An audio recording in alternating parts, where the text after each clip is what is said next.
gbogbo ojú lọ́nà tó gbogbo ìlú láwọn ní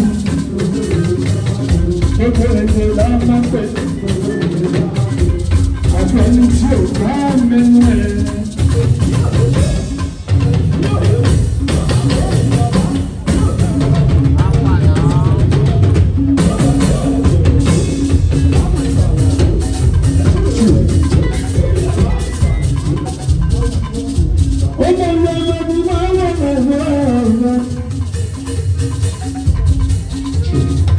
Olórí ọba Adékúnlé máa ká máa nínú òkúta.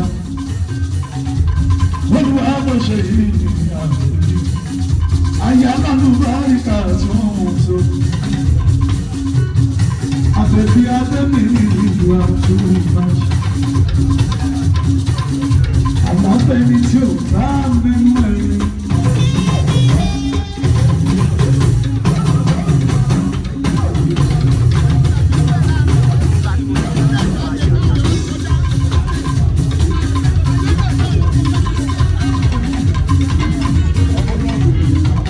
Olúwa tó ṣe ní àbẹ̀bí àṣẹ. Apá ti fáyọ̀ máa rẹ̀ máa rọra. Ìfádà lè ṣe òní ìlú. Mo ṣe congratulation pátápátá. Lórí ọ̀sán àwọn ọ̀rẹ́. Special recognition award. Alẹ́kọ̀ọ́lẹ̀ àkùnrin. Àlàbẹ̀ni tí ò bá mẹ́nu ẹ̀wọ̀n.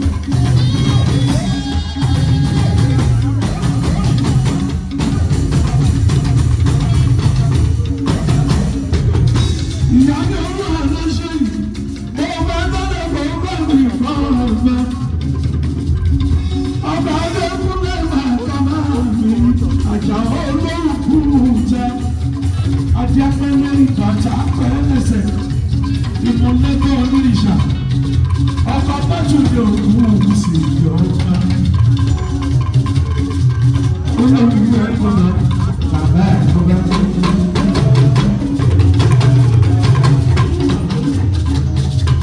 àpótí fáyọ máa ń lọ.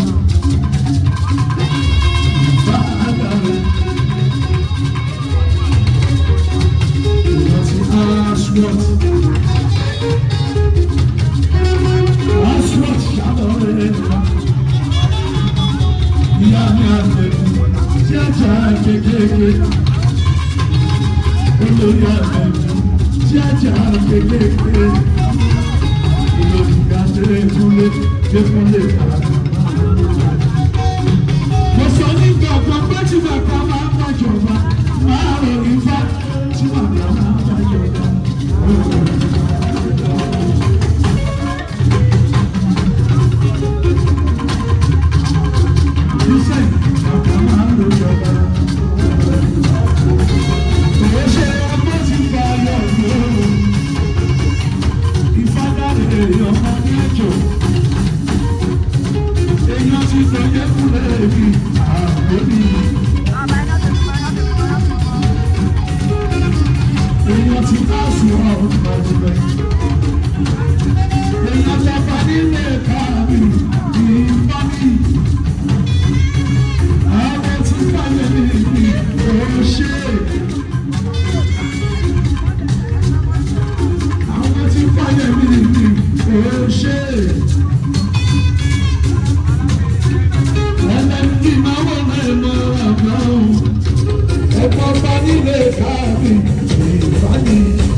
ọmọ ẹlẹ́bùrú mọ́ mi nígbà àgbàmọ́.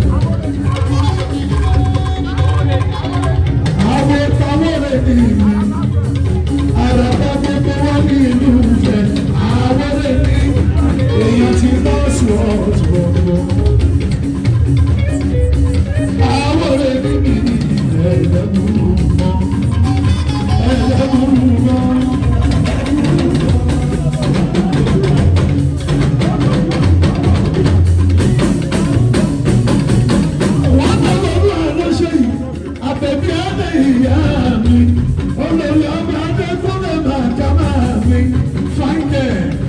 Ọmọbìnrin aládùúgbò kàràtà ẹ̀ pẹ̀lú olórí ẹgbẹ́ mi kò bá jẹ́ olóbìnrin o.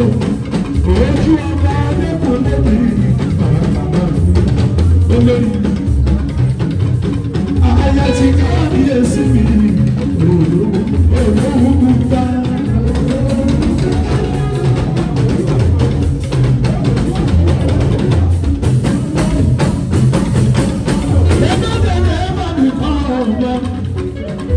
Ẹni wọ́n mọ̀ oríire tí 68 bá bẹ̀rẹ̀ wọ́n pẹ́ láyé bí iná fẹ́ ṣe pẹ́ ọlọ́dà àmọ́ bí máa mẹ́bù oṣù àṣùwọ̀tún mi èèyàn ti kàdí ní ìdámi ní dréèmù èèyàn lágbó ti fọyọ̀ ọ̀gbọ̀n bí ó ṣe òun abẹ́bí olúwa ló ṣe yìí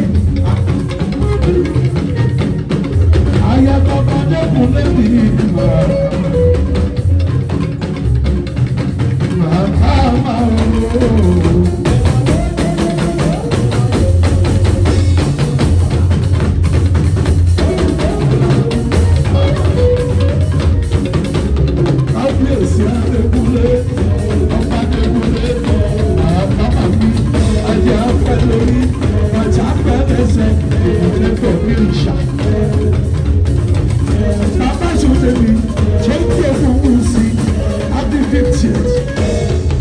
Happy 50th birthday, long life, prosperity.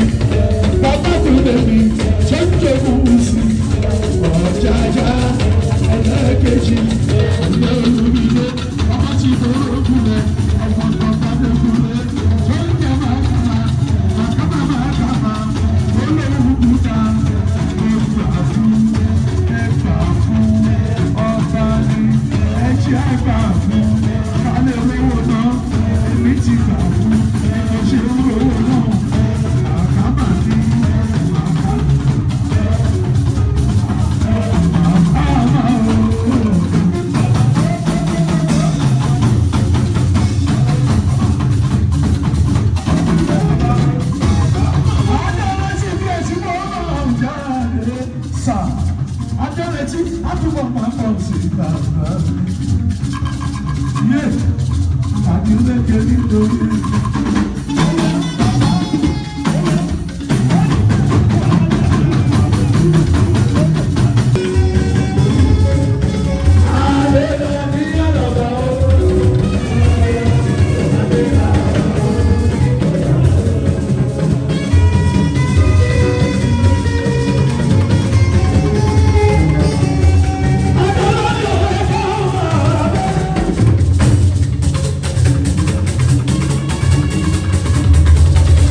ààrẹ tó jẹ́ Gàníyù Gàníyù àtàǹsì.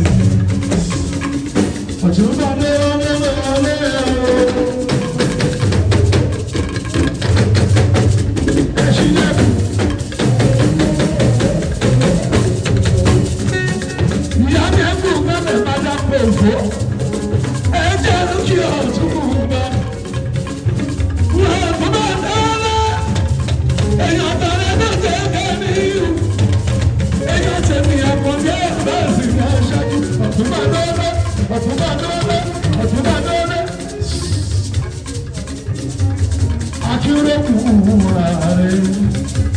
Ọ̀túnba ní wọ́n lẹ́yìn àlàyé mi ìgbà bẹ́ẹ̀ àlàyé mi.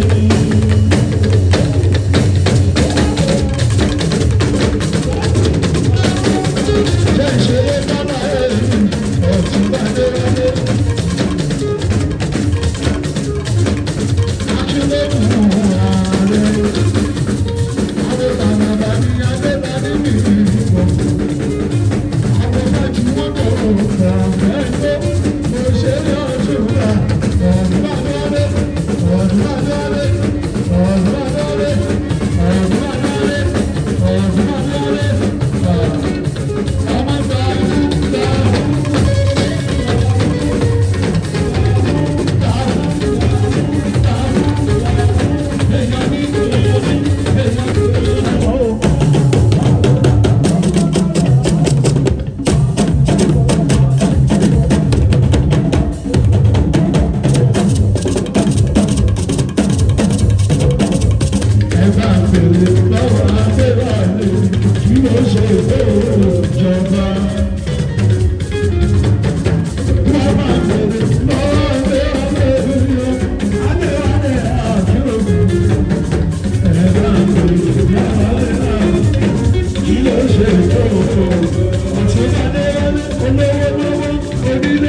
Oh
Organizers of this program, at the same time, my thanks to the Calgary City, all of Asia, and to everyone who has gathered today. This award I dedicate to every one of you, all my fans all over.